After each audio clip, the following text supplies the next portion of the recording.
Hello students, welcome back to your physics class. I hope you all are good. In the previous video we have completed chapter 3rd, that is energy. So from today we are going to start revision from the very first topic of chapter 1st, physical quantities and measurement. In this chapter we will study about various physical quantities like area, volume, density, speed, and then after that we will see that how we can measure these quantities. So let's start with the first one, that is volume. First is the measurement of volume. So firstly we will see what is the definition of volume or how we can define volume. The amount of space occupied by an object is called volume. Means कि कोई object कितनी space cover कर रहे हैं, कितना उसका जो size है, that is known as its volume. Or volume can be defined as the three-dimensional space occupied by an object or enclosed within a container. Dimensions means length, breadth and height of the object. Means कि जब कोई object हम किसी surface पे रख रहे हैं तो उस सरफेस पर वो कितनी लेंथ कवर कर रहा है, कितनी उसकी ब्रेड्थ है या कितनी हाइट वो कवर कर रहा है, that is termed as its volume. And we are also saying that volume is the amount of space occupied or enclosed within a container, because we know that matter can be in the form of solid, liquid or gas. अगर तो solid है then we will take the three-dimensional picture of that object in the placed at any surface, and if there is liquid or gas then we will place that object in any container. So कितनी उसने space cover की है उस container में किसी भी liquid ने या किसी भी गैस ने, that is known as its volume. Next is the SI unit of volume, that is cubic metre. It is the symbol of cubic metre is metre m cube, और it is also read as metre cube. The other units are cubic centimetre, cubic kilometre and cubic millimetre. Cubic centimetre can also be read as centimetre cube. Similarly cubic kilometre को हम read कर सकते हैं kilometre cube में. Next cubic millimetre को हम बोल सकते हैं millimetre cube. So these are the symbols of these units. There are other units of also for measuring volume, like we know these are litre, millilitre, gallon, pint. Gallon and pint are other units which are used in the US countries, and 1 pint is equal to 0.473 liter. Pint is used for liquid or dry capacity. It is the unit of liquid or dry capacity. So these are the other units of volume that we usually use, like milliliter we usually use these units. Next is the relation between these units. What is the relation between different units of volume? As we know, 1 meter cube can be written as 1 meter into 1 meter multiplied by 1 meter, and we know 1 meter is equal to 100 centimeter. So it can be written as 100 centimeter multiplied by 100 centimeter multiplied by 100 centimeter. So this will equal to 10 raised to power 6 centimeters cube, because there are 6 zeros. So 1 meter cube will be equal to 10 raised to power 6 centimeter cube, or we can say that 1 centimeter cube is equal to 10 raised to power minus 6 meter cube, because जब हम इसको transpose करेंगे दूसरी side पे तो ये आ जाएगा 1 centimetre cube is equal to 10 raised to power minus 6 cube. ये जब दूसरी साइड ट्रांसपोज होके जाएगा then it will become -6. So this is the relation between metre cube and centimetre cube. Next is the relation between kilometre cube and metre cube. As we know 1 kilometre cube can be written as 1 kilometre multiplied by 1 kilometre multiplied by 1 kilometer, and 1 kilometer can be written as 1000 meters, so it will be equal to this, and this will be equal to 10 raised to power 9 meter cube. So we can write that 1 kilometer cube is equal to 10 raised to power 9 meter cube. और 1 metre cube की अगर हम value निकालें then ये जो 10 raised to power 9 है ये shift हो जाएगा दूसरी side, then it will be equal to 10 raised to power minus 9 kilometre cube. So this is the relation between kilometre cube and metre cube. Next is relation between 1 millimeter cube and meter cube. So 1 millimeter cube can be written as 1 millimeter into 1 millimeter into 1 millimeter, that will be equal to, as we know 1 millimeter is equal to 10 raised to power minus 3 meter, so it will be equal to 10 raised to power minus 9 meter cube. Next is 1 liter is equal to 1000 milliliters, means कि 1 litre 1000 milliliters के equal होते हैं, and 1 milliliter is also equal to 1 centimeter cube. 1 milliliter is equal to 1 centimeter cube, so we can write 1 liter is equal to 1000 milliliters, और ये जो 1000 milliliters हैं इनको हम बोल सकते हैं 1000 centimeter cube, because 1 milliliter किसके इक्वल है 1 centimeter cube के. Next is the relation between liter and meter cube or liter and centimeter cube. So as we know 1 liter or 1 milliliter is equal to 1 centimeter cube. So 1 liter is equal to 1 over 1000 meter cube और 1 meter cube is equal to 1000 liters. Why? ये कहाँ से हमने drive किया? 1 liter 1 over 1000 meter cube की equal कैसे होता है? क्योंकि as we know 1 centimeter cube is equal to 1 over 100 multiplied by 1 over 100 multiplied by 1 over 100 meter cube, because 1 meter is equal to 100 centimeter. और अगर हम यहाँ से 1 सेंटीमीटर की वैल्यू निकालें तो ये जो 100 है दूसरी साइड ट्रांसपोज हो जाएगा, then it will be equal to 1 over 100 metre. So 1 centimetre is equal to 1 over 100 metre. और अगर हम क्यूब की बात करें then it will be multiplied thrice, 3 times multiply हो जाएगा and it will be in metre cube. So it is equal to 10 raised to power 1 2 3 4 6 1 over 10 raised to power 6 meter cube. It can also be written as 10 raised to power 6, or you can put the 6 zeros. So if we take the thousands of this centimeter cube, then that will be equal to 1000 multiplied by 10 raised to power 6 meter cube. तो ये जो 3 zeros है it will cancel out, so it will be equal to 1 over 1000 meter cube. And we know that this 1000 centimeter cube can be written as 1 liter, because here we have derived the relation between these milliliter, centimeter and liter. So it will be equal to 1 liter. तो यहाँ से आगे हमारे पास 1 liter is equal to 1 over 1000 meter cube. So इसकी वजह से हमने यहाँ पर ये रिलेशन लिखा हुआ है, और we can write that 1 meter cube, अगर हम ये 1000 इस साइड ले जाएं तो 1 meter cube की वैल्यू आ जाएगी 1000 liters. So this is the relation between different units of volume. Next is the concept of unit volume. What is unit volume? Unit volume means the volume of a cube having side 1 unit. So that will be equal to 1 centimeter cube or 1 meter cube. That means cubic units. Means कि अगर एक हम cube लेते हैं जिसकी side या तो 1 centimetre cube हो या फिर 1 मीटर क्यूब हो, तो जो वो क्यूब का वॉल्यूम होगा उसको हम बोलेंगे यूनिट वॉल्यूम, जिसको हम लिखेंगे क्यूबिक यूनिट्स में. मीन्स कि यूनिट चाहे वो सेंटीमीटर है चाहे वो मीटर है, बट उसको हम लिखेंगे क्यूबिक यूनिट. और जो इस तरह के क्यूब होता है उसको हम बोलते हैं यूनिट क्यूब.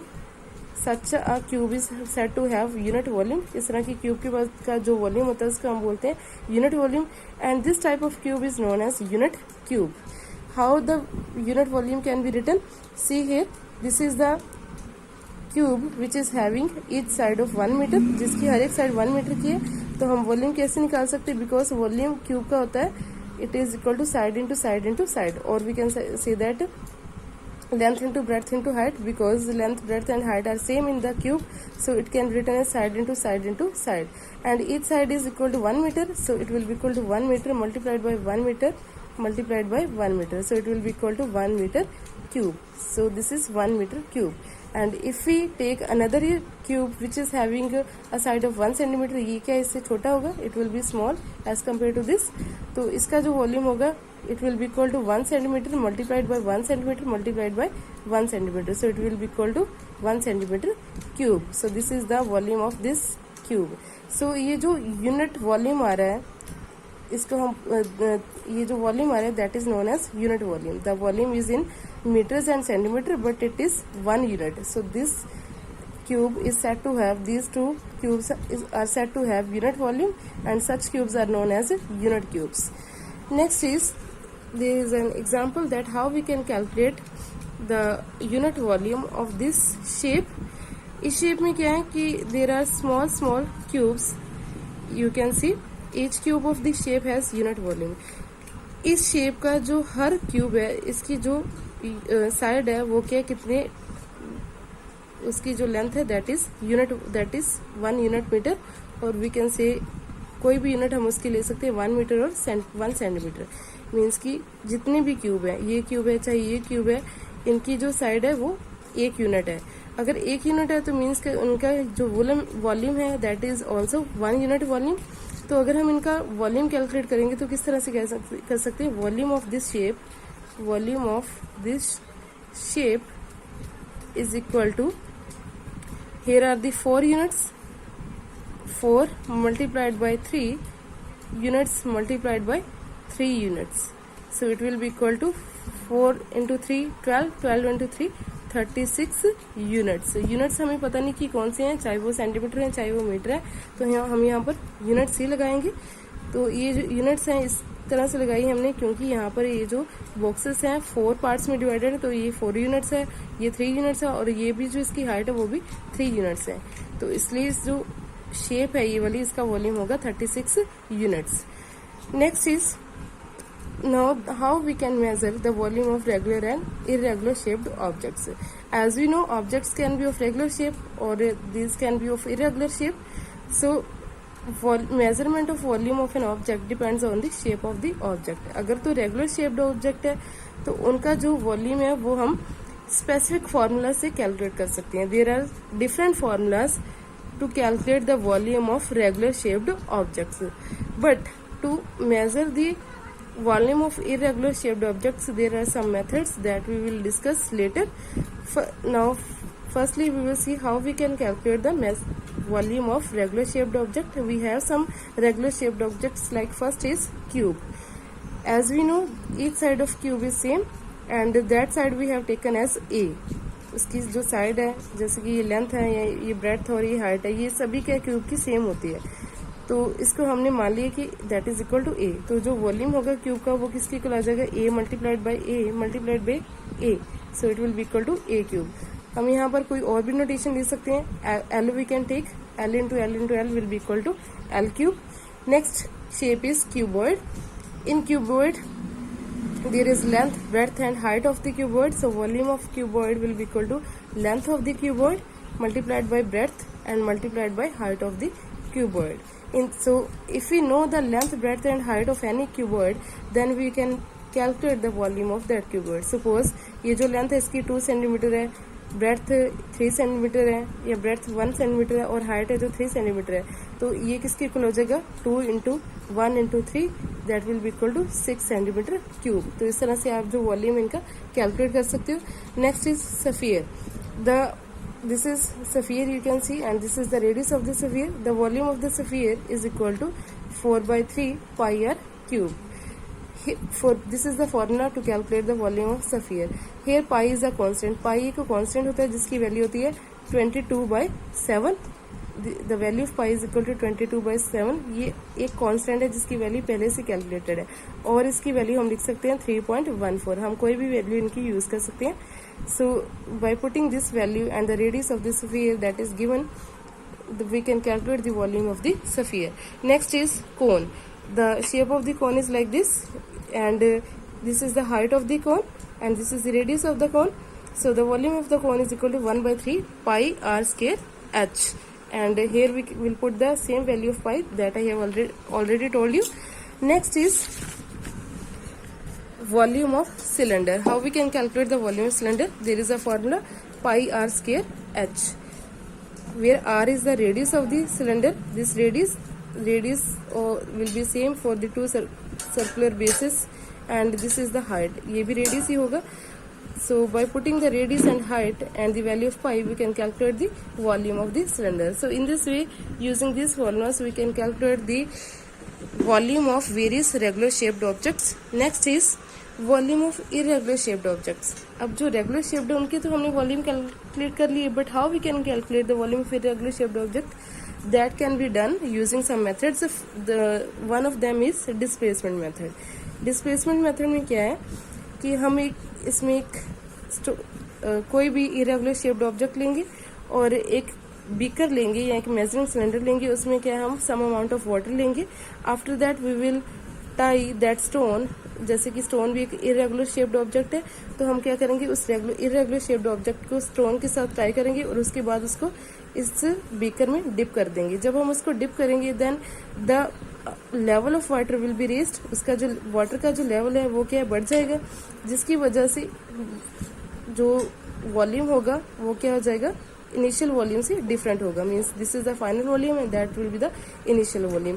ये वॉल्यूम क्यों बढ़ रहा है? Because the stone will also occupy some space, तो वो जो स्पेस कवर करेगा इसकी वजह से उसका जो वॉल्यूम है वो राइज हो जाएगा। तो इस तरह से फाइनल वॉल्यूम की और इनिशियल वॉल्यूम की वैल्यू नोट करके हम इसका जो वॉल्यूम है, स्टोन का वॉल्यूम फाइंड आउट कर सकते हैं। बिकॉज वॉल्यूम जो स्टोन का होगा that will be equal to the volume of the liquid, change in the volume of the liquid when it is dipped inside the liquid. So this can be done by using displacement method, because when a solid is completely immersed in water, it displaces an equal amount of water equal to its own volume. जब भी हम किसी solid को किसी भी container में जिसके अंदर लिक्विड फिल की हो, जैसे कि पानी भरा हुआ हमने, तो उसके अंदर डालते हैं तो वो क्या करेगा, वाटर को डिस्प्लेस करेगा। कितना डिस्प्लेस करेगा? जितना इसका अपना वॉल्यूम होगा उतना डिस्प्लेस करेगा, तो उसकी वजह से उतना ही जो पानी है ये उसका लेवल है जो बढ़ जाएगा। और जो वो लेवल बढ़ा हुआ है मिला है हमें इनिशियल फाइनल वॉल्यूम में से, इनिशियल वॉल्यूम को सब्ट्रैक्ट करके जो वॉल्यूम मिलेगा that will be the volume of the object, because the volume of the object will be equal to the increased volume of the liquid. So what we will do, firstly we will take a beaker और measuring cylinder. measuring cylinder हमने ये ले लिए, this is the measuring cylinder on which the markings are done. ये जो है level की जो मार्किंग्स है वो यहाँ पर शो होती हैं, जैसे कि 0 है, 10, 20, 30, 40, 50, 60 you can see in the laboratories. And we will fill it with some water up to 40 milliliters और सेंटीमीटर क्यूब हम बोल सकते हैं इसको। तो हम नोट डाउन कर लेंगे इसका initial volume of water. Let the initial volume of water be denoted by V1। तो इसका जो initial volume of water that is equal to 40 millilitre और 40 सेंटीमीटर क्यूब भी हम लिख सकते हैं। After that we will take a stone and tie it with the thread, and then we will dip that stone inside this measuring cylinder. What will happen? This stone will have will try to occupy some space due to its own volume. So जब ये space occupy करेगा, then the level of the water in this measuring cylinder get raised, वो क्या बढ़ जाएगा, and that will be the final volume of water. तो अब यहाँ पर हम क्या है फाइनल वॉल्यूम नोट कर लेंगे। हमने यहाँ पर लिया है से 50 ml, सो इसके this is the final volume of the water. So the change in volume of the water that will be equal to V2 minus V1, that means volume of the stone will be equal to V2 minus V1, और ये आ जाएगा आपके पास 50 ml minus 40 ml, that will be equal to 10 ml. So this volume is the volume of the stone, because when a solid is completely immersed in water, it displaces an equal amount of water equal to its own volume. Means कि जो displaced water का volume होगा वो किसका volume होगा? Stone का volume. So this is the volume of the stone. I hope this topic is clear to you. So in the initiation, I just explained that we have to measure physical quantities in this chapter, and why there is a need to measure physical quantities, because in the daily life we face many problems in which we have to calculate the area and volume of the objects. For example, if we have to paint our home, then we have to find out that how much quantity of paint we need. So for that we have to measure the area of the walls or the area of the house. So for that we have to measure area. Similarly, if you see any container or any other market material, जैसे कि कोई भी pouch होता है और कोई भी बोतल है जो हम मार्केट से खरीदते हैं, तो वहाँ पर क्या है कि जो वॉल्यूम की जो भी इसमें लिक्विड होता है तो उसकी क्वांटिटी है जो वहाँ पर लिखी होती है, that will B 20 ml 30 ml। मतलब कोई भी अगर आप प्रोडक्ट बाय करते हो मार्केट से, तो वहाँ पर उस लिक्विड की या उस सॉलिड की जो क्वांटिटी होती है वो वहाँ पर लिखी होती है। तो इस तरह से ये जो क्वांटिटी लिखने का क्या पर्पस है कि जितना भी हमें वॉल्यूम चाहिए किसी ऑब्जेक्ट का, तो वो हम उसको जो नोट डाउन करके उसको देख सकते हैं कि this amount of volume we need. So that's why all these things we need in our daily life to measure the volume, to measure area, and to measure other physical quantities also, that we will discuss in our next video. So I hope this topic is clear to you. Thank you.